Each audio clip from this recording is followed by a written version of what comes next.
Now it's time for the press review. And I'm joined on set by Florence Villamino. In the international press, a lot of focus on nuclear negotiations between Iran and the West in Geneva. Absolutely, and a lot of papers believe that a historic deal could very well be in sight.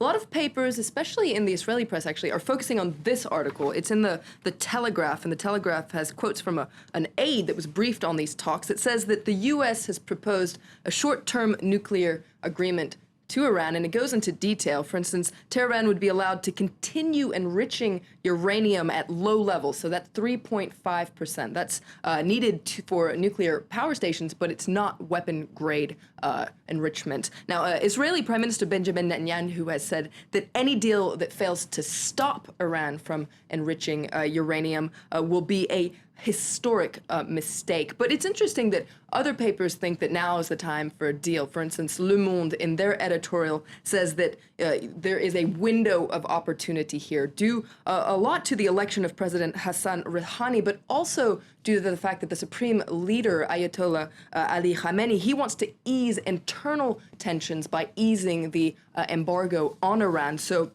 Le Monde says there's this window of opportunity. If it's not seized now, it could very well close up. And just to finish on the Iran topic, there's an interesting piece in the Wall Street Journal that says that this window of opportunity hasn't just fallen from the sky. This thaw that we're seeing between the U.S. and Iran, well, it's grown from years of negotiations. And according to the Wall Street Journal, top national security officials have been planting these seeds for years. It's an intricate communications network that you can read about in the Wall Street Journal today that's been years in the making.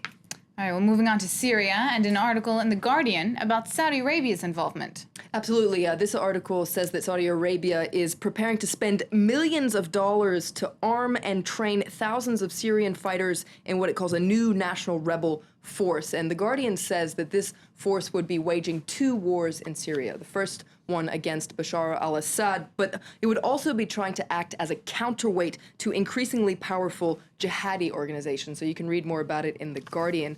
The Independent focuses on fears that an outbreak of polio in Syria could spread to Europe, actually. And it's a very interesting article. Doctors had believed that polio had been eradicated from Syria. And recently, for the first time since 1999, there have been cases appearing in Syria. Now, some experts say that it's actually jihadist fighters coming from Afghanistan and Pakistan who are bringing polio into Syria without knowing about it. The World Health Organization, in reaction to this, has launched a huge vaccination program in the region and has warned European countries to scale up their surveillance of the disease. All right, well, let's move stateside now. A lot of focus on the death of a young black woman in Detroit asking for help. That's right. Absolutely. This is a 19-year-old Renisha McBride. You can read about this story in the Detroit Free Press. She was shot in the head on Saturday, and there are a lot of questions surrounding her death. In fact, there are two versions.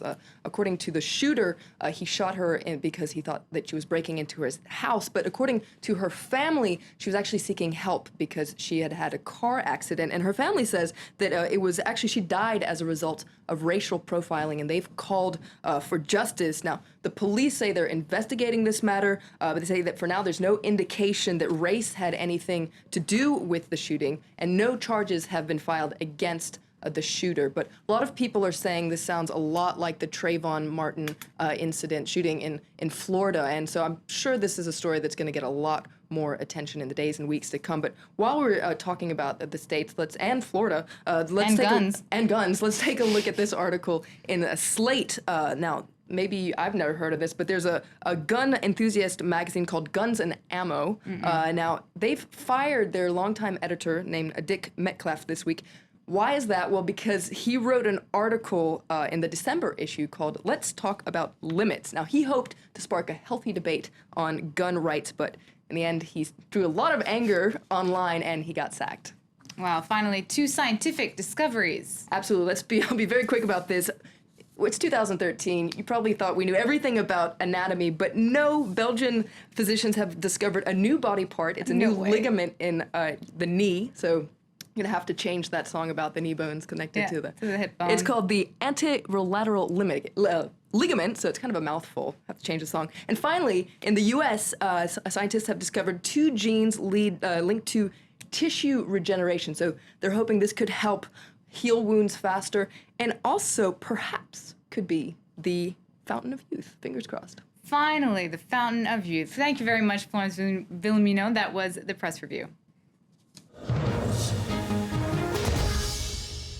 More news coming up in a few minutes, and in focus, we'll be heading to a modern-day ghost town just a few hundred meters from the runways of Paris's Charles de Gaulle Airport.